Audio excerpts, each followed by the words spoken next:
Now we're back, and Flo is with me. I'm back. She's back as well. Take us through the world headlines today. We're getting a lot of press on the US president meeting German Chancellor Angela Merkel today. That's right. Now, Anka was just telling us about all those details, what's going to happen during that meeting, a lot of business. Let's start with a cartoon, actually. In the New York Times, this is Spat, imagining what else might happen during that meeting. If we take a look at his cartoon, you can see Donald Trump telling Angela Merkel, "You guys in Berlin, you had a terrific wall." I doubt that's going to happen, but it could. You never know with Donald Trump. Well, I mean, I wouldn't be surprised. Anyway, but staying in the States, papers are reacting as well to the president's budget proposal for next year, for That's right. 2018. I've got a cartoon fest for you today. Let's go to another cartoon. This is in the Wall Street Journal by Tom Tolles. Now, that budget blueprint is going to boost military spending, but cut a lot of other budgets. So you can see Tom Tolles here has represented the Trump budget by a drone. They apparently have new rules for drone strikes, and you can see some of the potential targets here for that drone. So research, arts, health, environment, science, education. A lot of departments are going to get some cuts. Now, the next on Donald Trump's hit list could be Big Bird. And you can read more about that in the Daily Beast. What is going to happen to Big Bird? Well, according to the Daily Beast, essentially, Donald Trump has his eyes set on public broadcasting. He wants to cut funds for public broadcasting. So you can see next they came for Big Bird. Now, the Daily Beast is outraged by this and says it would really have a decimating effect on access to nuanced journalism and educational television like Sesame Street. Such a shame. Such a shame. The end of an era. Well, anyway, moving on to another big story in the press today. Papers are still reacting to the election in the Netherlands. I told you we had a cartoon fest. I've pulled out some cartoons on that election. Let's start with China Daily.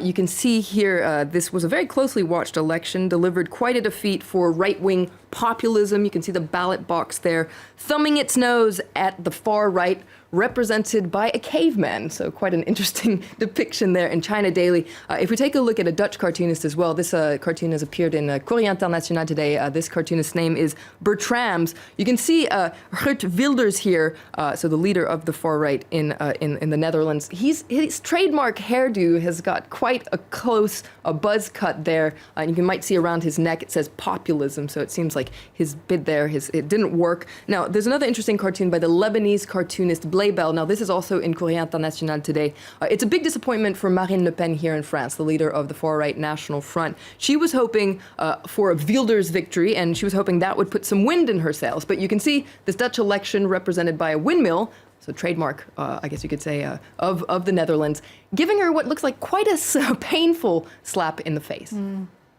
can see that. Well, moving on, in Scotland, Scotland's First Minister has lashed out at the UK Prime Minister about the second independence referendum. Indeed. Which she doesn't want to happen. She doesn't want that to happen. There's a photo in the Scottish Herald where you can see the two women facing off here. So yesterday, Sturgeon accused May of a democratic outrage. I guess that's her insult there. She says that this was after essentially Theresa May rejected her demand for a second referendum before the end of Brexit talks, essentially. So this is getting a lot of attention in Scotland, as you can imagine, top story here. It's also getting a lot of attention in England. Let's take a look at the editorial in The Guardian today that says that May's Scottish problems, this is a big problem for Theresa May, is flowing from her reckless Brexit gambles. According to this editorial, a majority of Scots voted Remain during the referendum. And so to keep Scotland, May needs to compromise on her very hard Brexit position.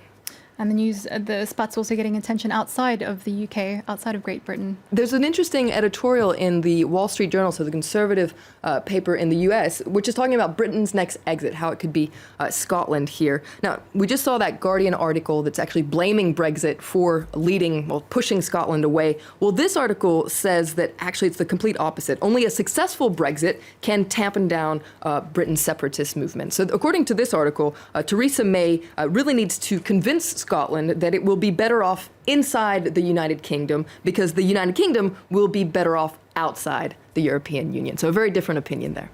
Okay. back in. We're going to finish off with the most important news of the day, and that is Will and Kate are coming to Paris. They are coming to Paris, and it will actually be Prince William's first official visit here since his mother passed away that was 20 years ago, in fact.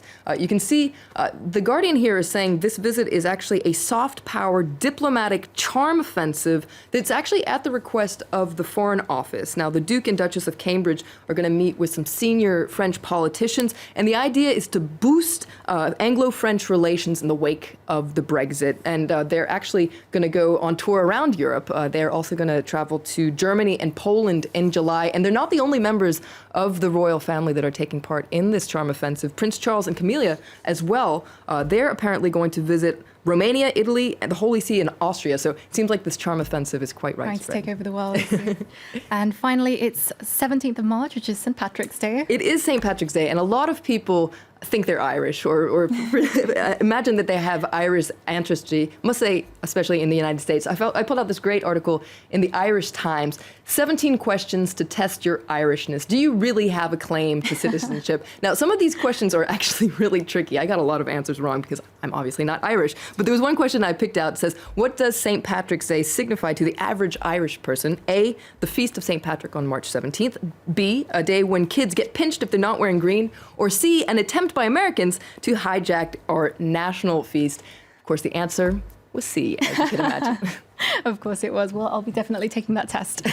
Anyway, so that was Flo with the press review. We're going to take a quick break, but coming up in the show, a second independence referendum in Scotland. Would that see Scotland leaving a post-Brexit UK?